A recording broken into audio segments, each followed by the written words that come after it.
Piensas en Calígula y te vienen venenos, ejecuciones, senadores humillados y un emperador riéndose mientras Roma se pudre. Pero lo más sucio que hizo no fue contra el Senado, fue con su propia hermana. Sacó a Drusila del matrimonio, la tuvo a su lado con una intimidad demasiado pública, demasiado constante y demasiado obscena, y obligó a Roma a contemplar algo que incluso Roma prefería no nombrar de frente. No parecía una hermana, parecía una mujer apartada para el placer, la cercanía y la posesión del hombre más poderoso del mundo. Si aún no estás suscrito, hazlo ahora, deja tu like y dime en los comentarios desde qué ciudad y país estás viendo esto. Porque para entender lo que Calígula hizo con Drusila, primero hay que mirar lo que Roma le dejó vivo. Cayo, el hombre al que la historia recordaría como Calígula, no llegó al trono con una familia, llegó con restos. Su padre, Germánico, el general más querido de Roma, murió cuando el muchacho todavía era un niño. Su madre, Agripina la Mayor, fue destruida por orden imperial, apartada, humillada y consumida hasta convertirse en una sombra. Sus hermanos desaparecieron uno tras otro bajo acusaciones, encierro y hambre. Uno de ellos, Druso, acabó tan quebrado por la inanición que las fuentes romanas conservaron un detalle que parece inventado por el odio. Intentó comerse el relleno de su propio colchón para engañar al hambre antes de morir. Ese era el verdadero paisaje de la familia de Calígula, no una dinastía, un despiece. Y cuando casi todo estuvo destruido, quedaron tres figuras todavía respirando al otro lado del desastre: Agripina la Menor, Drusila y Livila. Eso fue lo que hizo tan peligrosa la relación entre Calígula y sus hermanas. No eran solo hermanas. Eran los últimos testigos de su infancia arruinada, las últimas personas que recordaban a Germánico antes de convertirse en estatua y luto, las últimas que sabían cómo sonaba su madre antes del exilio, las últimas que entendían lo que significaba crecer viendo cómo el poder iba apagando a tu sangre uno por uno. Cuando un hombre pierde padre, madre y hermanos, y solo le quedan 3 hermanas, esas hermanas dejan de ocupar un lugar normal dentro de la cabeza. Se convierten en refugio, en memoria, en propiedad emocional. Y si ese hombre además crece bajo el terror, la sospecha y la deformación moral de la corte imperial, el afecto deja de ser afecto y empieza a pudrirse en algo más pegajoso. Eso fue lo que Capri terminó de hacer con él. Tiberio se llevó al joven Cayo a su retiro en la isla y allí el futuro emperador aprendió la lección más venenosa de toda su vida. En Roma sobrevive quien disimula mejor lo que siente. No era una escuela de gobierno, era una escuela de mutilación interior. En Capri aprendió a sonreír sin confiar, a obedecer sin entregarse y a esconder el miedo detrás de una máscara.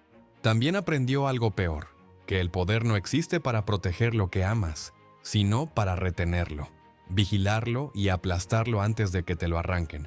Cuando años después se aferrara a sus hermanas, no lo haría como un hermano sano aferrándose a su familia. Lo haría como alguien al que ya le habían enseñado que todo lo que no se controla se pierde. De las 3, Drusila era la más peligrosa para él, precisamente porque parecía la más íntima. No solo compartía su sangre, compartía su misma generación, su mismo derrumbe, su mismo pasado roto. Agripina la Menor tenía ya una dureza más ambiciosa, una mirada más política. Livila estaba allí. Sí, pero aún no ocupaba el centro emocional de ese pequeño mundo superviviente. Drusila, en cambio, tenía la cercanía perfecta para convertirse en obsesión. Era hermana, espejo, recuerdo y consuelo. Y en un hombre sin fronteras internas, esas 4 cosas podían mezclarse muy rápido hasta volverse irreconocibles. Por eso, cuando se habla de Calígula y sus hermanas, el verdadero centro sucio nunca está en las 3 al mismo nivel. Está en Drusila, porque antes de que aparecieran las monedas, los honores y los susurros, ya estaba presente la deformación principal. Él no la sentía como una figura que debía quedar protegida a cierta distancia. La sentía como algo suyo, como una presencia a la que no pensaba renunciar, una parte de su mundo privado que no iba a entregar ni a las costumbres de Roma ni al derecho de otro hombre. Eso es lo que vuelve tan importante un detalle que, en otra familia, podría parecer menor. Drusila estaba casada. Debía ocupar el lugar de una mujer aristocrática dentro del orden romano, con un marido, una casa, una posición legible para el resto del mundo. Pero con Calígula esa clase de límites tenía muy poco valor. En él ya estaba germinando algo que Roma reconocería demasiado tarde: la incapacidad total de aceptar que una hermana siguiera siendo solo una hermana, cuando él había decidido hacerla entrar en su órbita. En marzo del año 37, Tiberio murió y Cayo dejó de ser un superviviente vigilado para convertirse en emperador. Roma lo recibió como una promesa luminosa, casi como un regreso de la sangre buena de Germánico. Era joven, tenía el nombre correcto, el rostro correcto y el linaje correcto. La ciudad quiso ver esperanza. Lo que no vio fue esto. Al subir al trono no llegó un hombre curado por el poder. Llegó un hombre al que el poder le entregaba por fin la posibilidad de acercar demasiado a las únicas personas que todavía sentía como suyas, y las primeras a las que atrajo hacia esa zona privada, peligrosa y cada vez más imposible de justificar, no fueron senadores, ni generales, ni amantes, fueron sus hermanas, y por encima de todas, Drusila. En cuanto Calígula se sentó en el trono, hizo algo que Roma no había visto jamás. No relegó a sus hermanas a la parte decorativa del palacio. No las dejó detrás de cortinas, lejos del aparato del poder, como figuras de sangre noble útiles para matrimonios y apariciones calculadas. Las arrastró al centro mismo del Estado. Sus nombres entraron en los juramentos públicos, sus rostros aparecieron en monedas que circularon por todo el imperio. Agripina la Menor, Drusila y Livila dejaron de ser solo mujeres de la casa imperial. Se convirtieron en parte visible del mecanismo de gobierno, como si el nuevo emperador quisiera que Roma comprendiera desde el primer día que su familia no estaría a un lado del poder, sino mezclada con él. Aquello no parecía ternura, tampoco parecía simple gratitud. Sonaba a otra cosa, sonaba a un hombre incapaz de separar su sangre del trono. Los senadores lo observaron con cautela.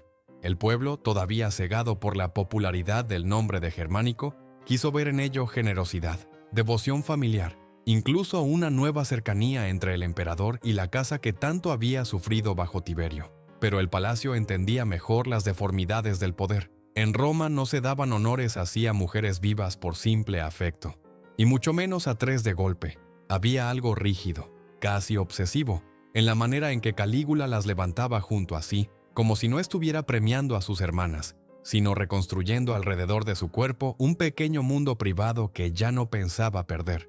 Al principio, la imagen era todavía manejable. Tres hermanas hermosas, de linaje impecable, devueltas a la dignidad después de la ruina de su familia. Agripina aparecía con la dureza silenciosa de quien aprendía rápido. Livila conservaba una presencia más ligera, todavía periférica. Drusila, en cambio, empezaba a destacar por algo más difícil de explicar. No era solo su belleza, ni solo la frecuencia con la que estaba cerca del emperador. Era la calidad de esa cercanía, la naturalidad con la que Calígula la quería a su lado. La facilidad con la que la mirada del palacio dejaba de ver en ella a una hermana más y empezaba a registrarla como una presencia femenina privilegiada, demasiado constante, demasiado próxima, demasiado central. Estaba donde él estaba, en los banquetes, en las apariciones públicas, en el espacio íntimo del poder donde otros eran admitidos por rango, necesidad o placer. Los observadores romanos sabían leer las distancias, sabían lo que significaba cada asiento, cada gesto, cada preferencia repetida demasiadas veces. Y lo que empezaba a formarse alrededor de Drusila no se parecía a una simple deferencia fraterna, se parecía a una exclusividad. Calígula ya había decidido que no aceptaría del todo que otro hombre ocupara el lugar que Roma consideraba legítimo para ella. Drusila estaba casada, pero ese detalle tenía cada vez menos peso en la práctica. Su marido existía dentro del orden oficial. Calígula, en cambio, ocupaba el centro real de su vida visible. Él la quería cerca, la quería presente, la quería convertida en una extensión continua de su propio espacio.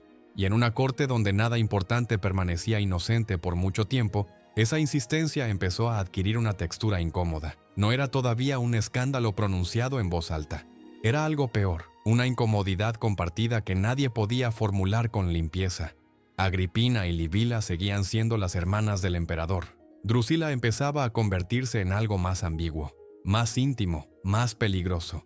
No porque Roma tuviera ya pruebas de una relación sexual, sino porque el patrón mismo de su posición desbordaba el lenguaje normal del parentesco. Una hermana podía ser querida, podía ser honrada, podía incluso recibir privilegios extraordinarios, pero no debía parecer indispensable del modo en que Drusila empezaba a parecerlo. No debía ocupar una y otra vez ese lugar silencioso que en cualquier otra casa imperial pertenecía a la esposa, a la favorita o a la mujer que el emperador había separado del resto para sí. Ese fue el detalle que ensució todo antes de que aparecieran las acusaciones más directas. Calígula no estaba simplemente premiando a Drusila, la estaba apartando, elevando, definiendo. Y al hacerlo, iba empujándola fuera de la categoría de hermana sin darle un título nuevo que Roma pudiera aceptar sin repugnancia. Los gestos lo decían todo. La buscaba con demasiada frecuencia, la mantenía demasiado cerca. Su atención hacia ella tenía algo de posesión tranquila, de costumbre ya establecida, como si la cercanía de Drusila no necesitara justificación porque para él era obvia. Los hombres del palacio, acostumbrados a las mujeres decorativas y a las amantes visibles, detectaban enseguida cuando una presencia femenina empezaba a pesar más de lo permitido. Y Drusila pesaba, no como una hermana favorecida, sino como una figura alrededor de la cual Calígula ordenaba afecto, simbolismo y prioridad. Roma todavía no decía la palabra, pero empezaba a mirar de otra manera. Entonces el cuerpo del emperador se quebró. Apenas unos meses después de llegar al trono, Calígula cayó gravemente enfermo.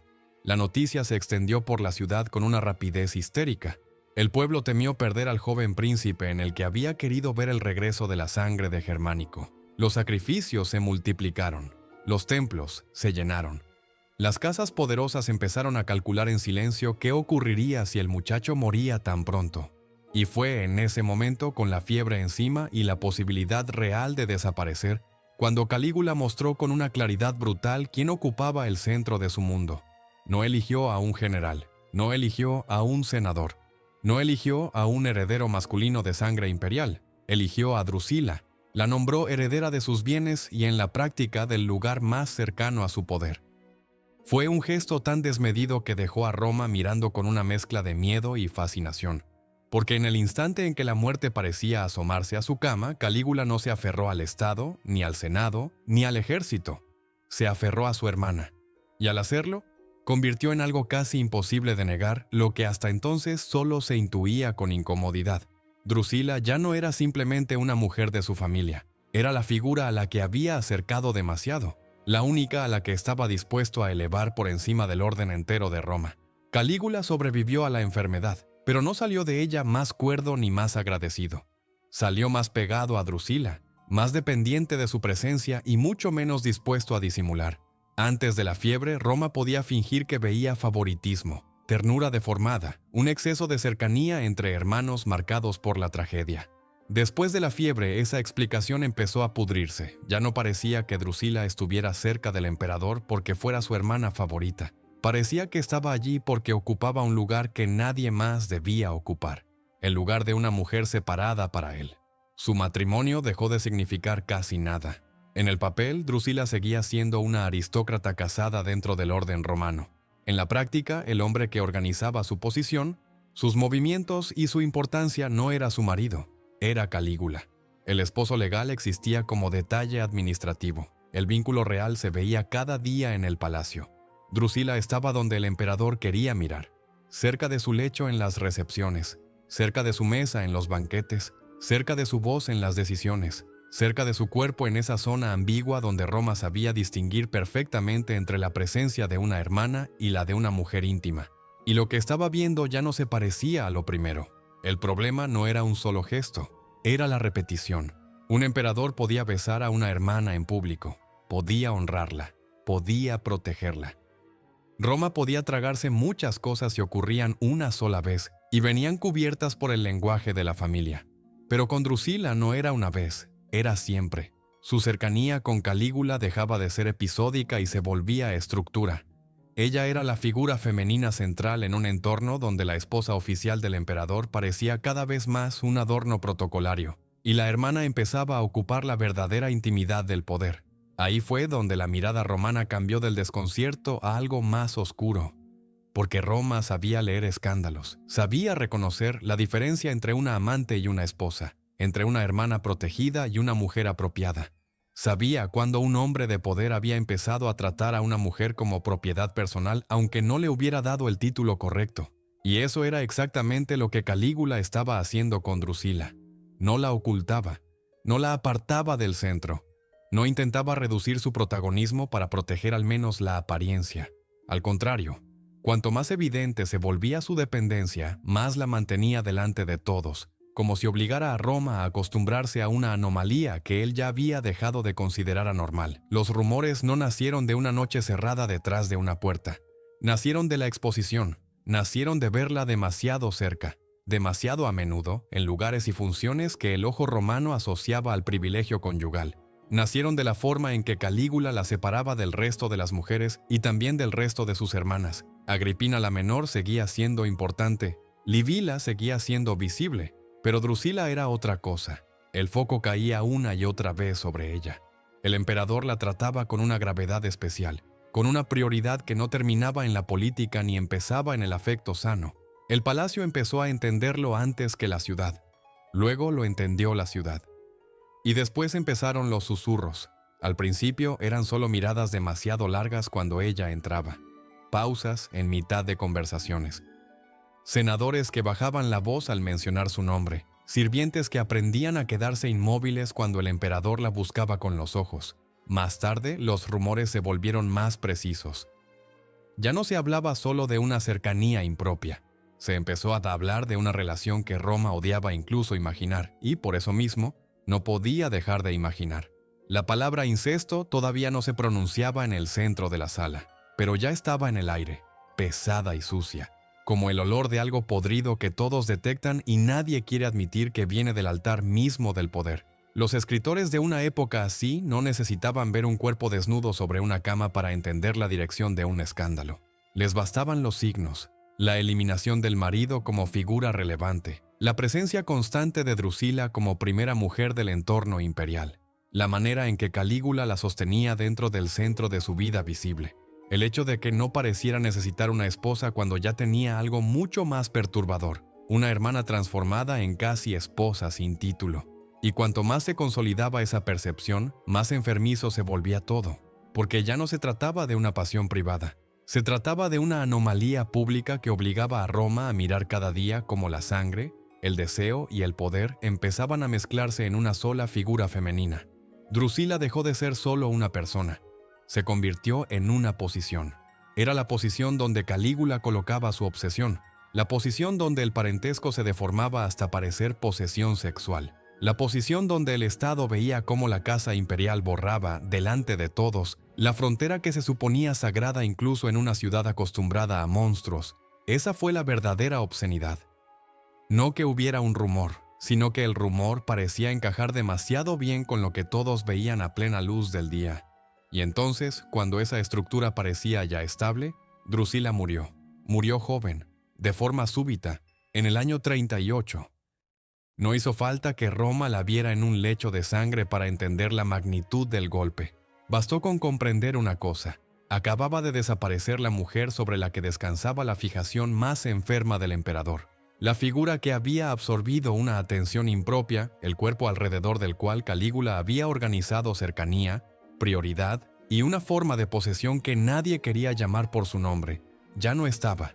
Y si durante su vida Roma había tenido que contemplar una anomalía sucia, ahora estaba a punto de descubrir algo peor. ¿Qué le ocurre a un hombre sin límites cuando le arrancan precisamente aquello que había confundido con una parte de sí mismo? La muerte de Drusila no dejó un vacío silencioso. Dejó una zona prohibida sobre toda Roma. De un día para otro, el duelo dejó de ser un sentimiento y se convirtió en una orden. Reír podía ser peligroso. Bañarse podía parecer una falta de respeto. Comer con calma, celebrar, acostarse con la propia esposa, comportarse como si la ciudad siguiera viva. Todo empezó a adquirir un borde de riesgo. Calígula no aceptó la muerte de Drusila como una pérdida privada. La convirtió en una obligación pública. Quiso que Roma entera descendiera con él a esa oscuridad, como si el imperio completo tuviera que pagar por la desaparición de la única figura a la que había acercado demasiado. Después vino la deificación. Drusila dejó de ser solo la hermana muerta del emperador y pasó a ser una diosa. No una mujer recordada, sino elevada, consagrada, fijada en un lugar donde ya no pudiera abandonarlo nunca. Calígula la hizo subir al cielo por decreto porque no soportaba la idea de dejarla en la tierra, en el terreno de lo perdido. Ese gesto, que desde fuera podía parecer otra extravagancia imperial, era en realidad algo más sucio, la negativa absoluta a soltarla. La había tenido demasiado cerca en vida y ahora intentaba seguir poseyéndola después de muerta, transformando el luto en culto y el dolor en otro instrumento de poder. Pero ahí empezó el cambio más venenoso. Porque cuando Drusila desapareció, Agripina la menor y Livila dejaron de ser las últimas hermanas que quedaban. Empezaron a convertirse en recordatorios incómodos. Eran la prueba de que dos seguían respirando donde una ya no. Eran sangre familiar. Sí, pero ya no la sangre correcta. Ya no la sangre que había ocupado el centro de su obsesión. Y en un hombre como Calígula, incapaz de procesar la pérdida sin deformarla, esa diferencia era suficiente para contaminarlo todo. El palacio cambió de clima.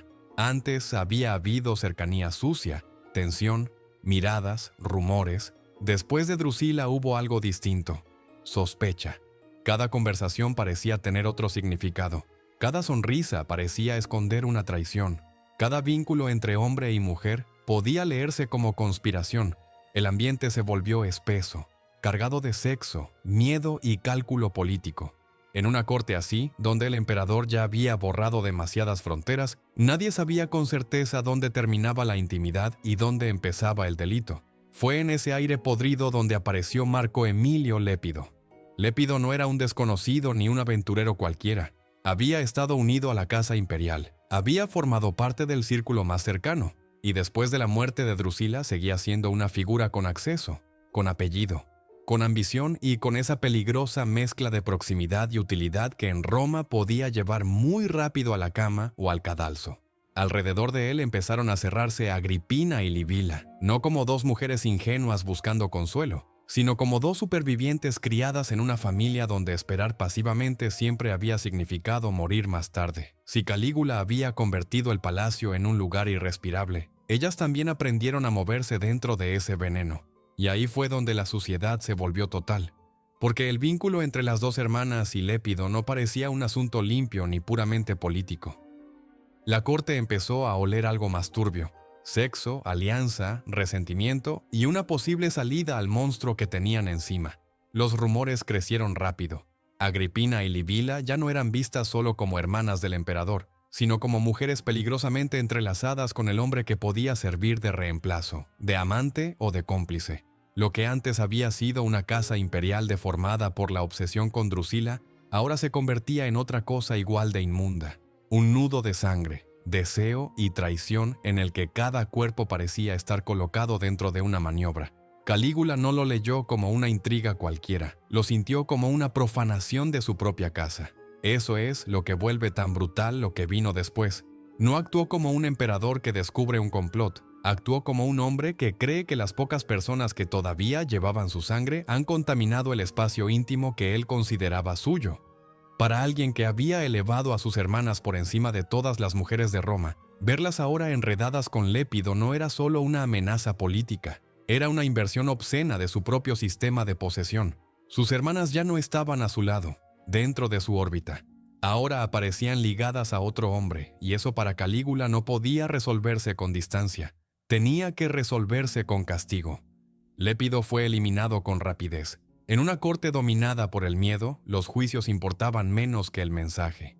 Y el mensaje de esta vez era claro. El hombre que había compartido demasiado con las hermanas del emperador no tendría tumba honorable ni final limpio. Tendría ceniza, tendría reducción. Tendría el destino de quien ha pasado de cortesano a residuo. Entonces llegó la escena más cruel de toda esta fase. Agripina, la misma mujer cuyo nombre había sonado en juramentos junto al del emperador, fue obligada a cargar con las cenizas de Lépido. No a esconderlas, no a despedirlas en intimidad, a llevarlas. A transportar por el camino el polvo del hombre con el que había sido vinculada, delante de ojos que sabían perfectamente lo que significaba aquella humillación.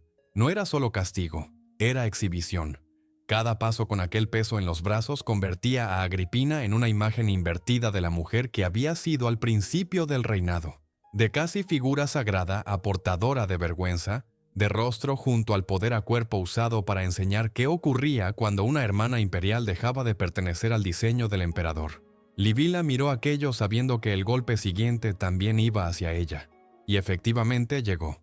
porque Calígula no quería solo eliminar un complot real o imaginado. Quería vaciar a sus hermanas de dignidad, romperles la posición, expulsarlas del mundo que él mismo les había construido. Las dos fueron arrancadas del centro de Roma y enviadas al exilio, a islas donde la nobleza dejaba de importar y la sangre imperial ya no servía para nada. El traslado fue en sí mismo otra forma de reducción. Las mujeres que habían sido exhibidas en monedas, nombradas en fórmulas de lealtad y tratadas como extensiones visibles del trono, ahora eran apartadas como si fueran una infección vergonzosa. Ese fue el verdadero giro del horror. Primero las había elevado demasiado. Después había colocado a Drusila en el punto más íntimo y más sucio de su mundo. Y cuando Drusila desapareció, las dos hermanas que quedaban no se convirtieron en refugio ni en familia. Se convirtieron en objetivos. Así terminó la última sangre que todavía lo unía a algo parecido a su pasado.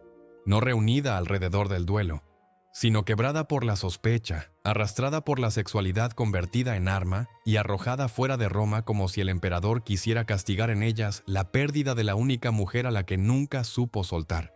Cuando Agripina y Libila salieron de Roma rumbo al exilio, Calígula se quedó con lo único que había sabido conservar desde que era joven, el poder desnudo. Drusila estaba muerta. Las dos hermanas que quedaban habían sido arrancadas de su lado por su propia mano. La familia que Tiberio había despedazado durante años ya no existía ni siquiera en forma de ruina. Ahora estaba terminada. Y lo más oscuro era esto. Roma no había completado la destrucción. La había completado él. A partir de ahí ya no quedó nada entre Calígula y su propia deformación. Sin Drusila, sin hermanas, sin ninguna sangre cercana que todavía pudiera recordarle quién había sido antes del trono. El emperador empezó a moverse por el palacio como un hombre que ya no necesitaba fingir que quedaba algo humano bajo la seda, el oro y la autoridad. El deterioro se aceleró. Los senadores dejaron de ser consejeros o decorado noble y se convirtieron en objetos de humillación. Los obligaba a correr, a inclinarse, a soportar bromas que no eran bromas, a vivir pendientes del gesto exacto con el que debían responder para no despertar en él un cambio de humor. El poder ya no funcionaba como gobierno. Funcionaba como un sistema de reflejos ante el capricho de un hombre al que nada interno le oponía resistencia. La corte lo sentía. No hacía falta una gran conspiración al principio. Bastaba con respirar el ambiente del palacio. Bastaba con ver cómo los hombres más ricos de Roma hablaban cada vez más bajo. Bastaba con observar a la guardia pretoriana, que en otro tiempo había sostenido emperadores y derribado rivales, y que ahora tenía que vivir al servicio de alguien que ya no parecía gobernar una ciudad, ni una provincia, ni un imperio, sino una zona privada de sadismo. Calígula había cruzado una línea distinta a la de otros monstruos. No era solo cruel, había demostrado que podía ensuciar incluso las relaciones más básicas de la sangre y luego castigar a esa misma sangre como si fuera basura. Cuando un hombre hace eso con su propia familia, el resto de Roma entiende algo muy simple: nadie está a salvo. Los que lo rodeaban empezaron a odiarlo de una manera más fría y más útil. No era el odio teatral del senador humillado en público, ni el resentimiento fácil del noble apartado. Era el odio práctico de quienes ya no veían un futuro estable mientras ese hombre siguiera respirando. Los pretorianos lo percibieron antes que nadie. Habían visto sus arrebatos, habían visto el miedo que sembraba, habían visto hasta qué punto la lógica del régimen dependía de sus impulsos. Y también habían visto lo más importante: no quedaba familia que pudiera suavizarlo, contenerlo o distraerlo. La casa que alguna vez había sido su refugio ya era solo un cementerio, una diosa muerta y dos mujeres desterradas. Entonces Roma empezó a acercarse a la única salida que le quedaba. El 24 de enero del año 41, la violencia lo alcanzó dentro del mundo que él mismo había podrido. No fue una ejecución solemne, no fue la muerte grande de un conquistador, ni el final glorioso de un déspota. Fue una emboscada en un corredor, en un espacio estrecho, casi indigno para un hombre que había querido colocarse por encima de todos los límites. Casio Querea, tribuno de la guardia pretoriana, encabezó el ataque. Los golpes cayeron rápidos, acero contra carne, una vez, y luego otra, y luego demasiadas para contarlas como heridas separadas. Calígula, el hombre que había obligado a Roma a mirar cómo borraba la frontera entre hermana, esposa, diosa y víctima, terminó reducido a un cuerpo acuchillado en un pasillo. No murió solo él. Su esposa Cesonia fue asesinada también. y la violencia descendió incluso hasta su hija pequeña, Julia Drusila, una niña que llevaba en el nombre el recuerdo de la hermana muerta que había desencajado la cabeza del emperador. La mataron también. Así de lejos llegaba la suciedad de una casa imperial enferma, hasta el cuerpo de una niña. Roma estaba limpiando el monstruo. Sí, pero lo hacía con el mismo lenguaje brutal con el que los monstruos suelen ser barridos cuando ya han contaminado demasiado. Ese fue el verdadero final de Calígula. No el de un loco aislado, ni el de un simple tirano caprichoso. Fue el final de un hombre que había tomado lo último que le quedaba de familia y lo había fundido con su propia enfermedad. Convirtió a Drusila en el centro de una obsesión demasiado íntima, demasiado pública y demasiado sucia para que Roma pudiera mirarla sin asco. Convirtió a Agripina y a Livila, después, en blanco de su sospecha y su castigo. Hizo de su sangre un teatro privado de posesión, deseo, paranoia y venganza. Y al final, cuando ya no quedó nadie de los suyos cerca de él, tampoco quedó ninguna membrana entre el emperador y su propia caída. Pero la historia no se cierra con su cadáver.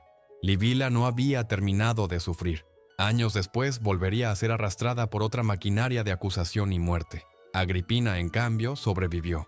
Sobrevivió al hermano, al exilio, a la humillación. Y esa supervivencia es una de las partes más oscuras de toda esta historia, porque la enfermedad no murió con Calígula, siguió adelante a través de ella. Agripina regresó, se acercó otra vez al centro del poder y terminó criando al hijo con el que Roma volvería a contemplar otra versión del mismo veneno, Nerón. Como si la familia de Germánico no hubiera sido simplemente una familia destruida, sino una herida imperial que seguía supurando generación tras generación. Eso es lo que vuelve esta historia más retorcida que un simple escándalo de palacio. Roma le dejó a Calígula 3 hermanas como el último resto de su mundo anterior al trono. Podían haber sido el único vínculo que le recordara que todavía existían límites. En lugar de eso, él convirtió a una en el objeto de una obsesión tan sucia que ni Roma quería pronunciarla con claridad. Convirtió a las otras 2 en recipientes de su rabia.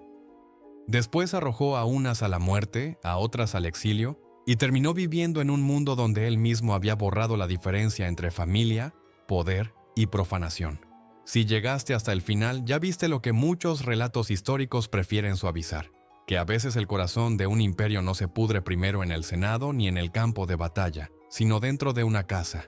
Deja tu like, suscríbete y escribe en los comentarios desde qué ciudad y país estás viendo esto. Y cuéntame también qué te resulta más perturbador de esta historia. Que Roma viera lo que estaba pasando y lo tolerara tanto tiempo, o que el propio Calígula tomara lo último que le quedaba de sangre y lo convirtiera en la parte más enferma de todo su reinado.